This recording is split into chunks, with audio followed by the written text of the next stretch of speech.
Assalamualaikum warahmatullahi wabarakatuh.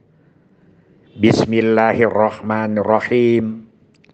Alhamdulillahirabbil alamin. Wassalatu wassalamu ala asrofil anbiya'i wal mursalin Sayyidina Muhammadin wa ala alihi wa sahbihi ajmain, amma ba'du. Bapak, Ibu, dan kawan-kawan sekalian, malam ini kita lanjutkan tentang program Pitwin.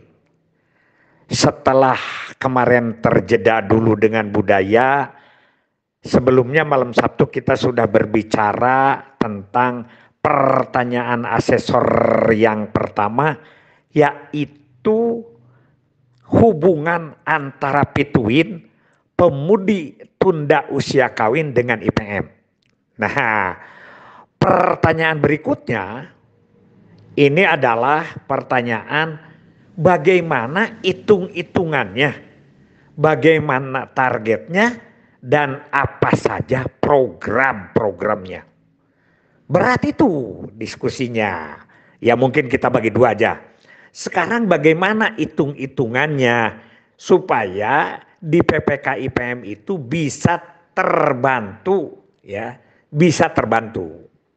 Begini, Dinas KBPM saat itu, Akilah gitu, mengusulkan ada pembentukan 35 kelompok PIK remaja. Tiap kecamatan satu kelompok.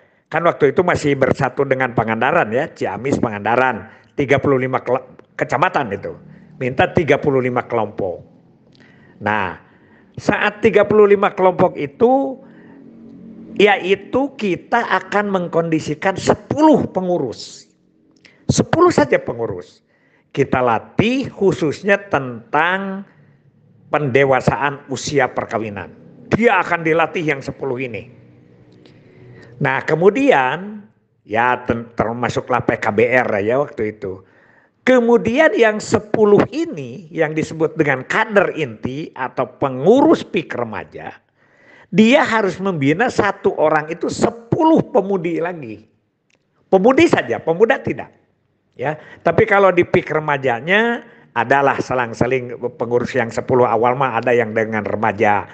Kenapa? Karena kekuatan PIK-nya nanti harus ada laki-lakinya begitu. Nah, jadi 10 membina lagi 10. Nah, yang 10 binaannya si yang 10 ini membina lagi 5 pemudi. Makanya ke satu kecamatan ini, karena satu kecamatan itu kalau satu desa mungkin tidak ada segitu gitu. Ya, jadi satu PIK-nya itu per kecamatan. Walaupun yang sudah ada PIK-nya ini beda lagi lah gitu, beda lagi gitu. Nah, jadi 10 membina yang 10, membina lagi yang 10 ini 5. Jadi satu kelompok itu 10 kali 10 kali 5. Jadi ada 500 pemudi yang terbina. Baik itu lingkungannya, pribadinya, orang tuanya. Pokoknya dijaga, ada R1-nya, ada pendataannya. Nanti Aki akan melanjutkan kegiatan-kegiatannya itu besok, ya, besok. Sekarang kita hitung-hitungannya aja dulu. Nah, 500 ini, ya, yang 500 ini kalau Aki minta 35 kelompok menjadi semuanya 17.500 pemudi yang belum kawin akan menunda usia perkawinannya selama 3 tahun. Nah, nanti ini diperhitungkan apabila setengahnya saja dia itu melaksanakan perkawinan atau seperempatnya saja melaksanakan perkawinan, dia diperkirakan akan ada kehamilan 3.000 sampai 4.000. Begitu dihitungnya itu selama 3 tahun itu. Tapi ini diusahakan dari target itu semuanya. Ya kalau tercapai di atas 80% kan itu bagus, ya. Dia tidak hamil, tidak kawin, dan juga tidak putus sekolah, ya, tidak putus sekolah. Itu targetnya. Setelah dihitung-hitung, ya, semuanya pertimbangan itu, pertimbangan ini, Akhirnya tim asesor atau tim PPK IPM Jawa Barat hanya menyetujui 20.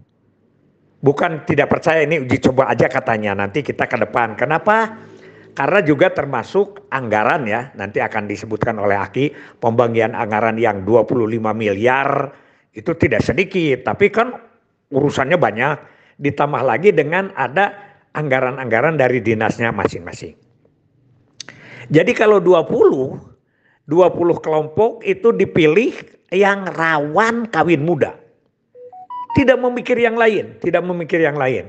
Ada sih pelajaran nanti diceritakan di kegiatan tentang narkoba, tapi itu sampingan sekali. Yang penting bagaimana dia tidak kawin muda, ya. Tidak kawin muda itu. Karena tujuan kita itu sebetulnya. Ya, tujuan kita itu, Bangga Kencana itu. Tidak berpikir dulu kepada yang lain. Makanya inilah latihan Aki yang terfokus gitu. Ya. Akhirnya 20 kali 10. 20 kelompok kali 10. 10 itu apa? 10-nya kader inti atau pengurus PIK-nya, ya. Nah, jadi 200. 200 dia membina lagi 10. Jadi 2000. 2000 membina 5. Jadi 10.000 diperkirakan pemudi di bawah 20 tahun dibina selama 3 tahun. Berapa biayanya? Nah, cerita biaya. Aki hanya minta, bulannya sih mintanya 25 juta ya per kelompok itu. Tapi akhirnya disetujuinya 15 juta per kelompok per tahun. Jadi 1 tahun itu Aki dapat 20 kelompok kali 15 juta, itu berarti 300 juta. Dan minta biaya pendukung 100 juta, itu untuk kegiatan kabupatennya. Monitoringnya, latihannya, dan lain sebagainya gitulah. Alhamdulillah dikabulkan. Jadi biayanya 400 juta per tahun, kalau 3 tahun adalah 1,2 miliar. Nah begitu caranya perhitungannya itu. Nah jadi tidak sia-sia gitu, tidak sia-sia. Itu sangat menentukan bagaimana dia sampai dihitung berapa yang kira-kira tidak hamil muda, itu kan sangat bahaya tuh. Dari bayangkan aja dari 10.000 kalau saja ya berapalah, kalau 20% saja berarti kan 2.000 itu. Itu sangat mengganggu kepada IPM Ciamis. Makanya desa-desanya juga tidak dipilih PIK remaja itu, tapi karena ini kecamatan, pusatnya di desa-desa yang agak terpencil, ya. Dan biasanya kan Ciamis itu rawan kawin mudanya itu di daerah pesisir selatan, di daerah Pangandaran ke sana, Parigi, ya, Kalipucang begitu, Banjarsari sebelah sana, pokoknya ke daerah Lakbok ke sana yang berhubungan atau berbatasan dengan Jawa Tengah. Begitu tentang hitung-hitungannya itu ya. Jadi PPK IPM itu harus by name by address. Jadi nanti di pendataan itu harus ada R1-nya. Jadi si satu orang yang kader itu, kader inti, misalnya si Badru itu dia kader inti, dia punya nama 10 saja. 10 yang dibina oleh dia, yang di bawah itu ya, yang di bawah umur itu, pemudi itu. Kemudian si yang 10 itu tadi yang kena dia, satunya punya lagi 10 gitu. Yalah kalau dulu ada strategi seperti itu, tidak usah disebut karena Aki juga belajar adalah salah satunya begitu. Salah satunya adalah dari partai politik gitu. Dulu tapi zamannya tahun 70-an lah. Waktu kita boleh menjadi anggota partai politik, itu dipakai pelajaran oleh Aki. Nah ini bagi yang akan mencoba, tidak usah harus PPK IPM.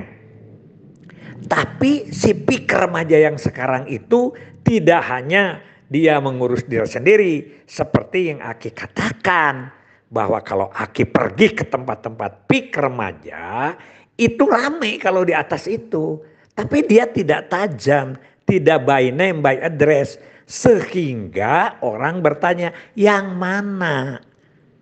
Yang hasil PUP itu.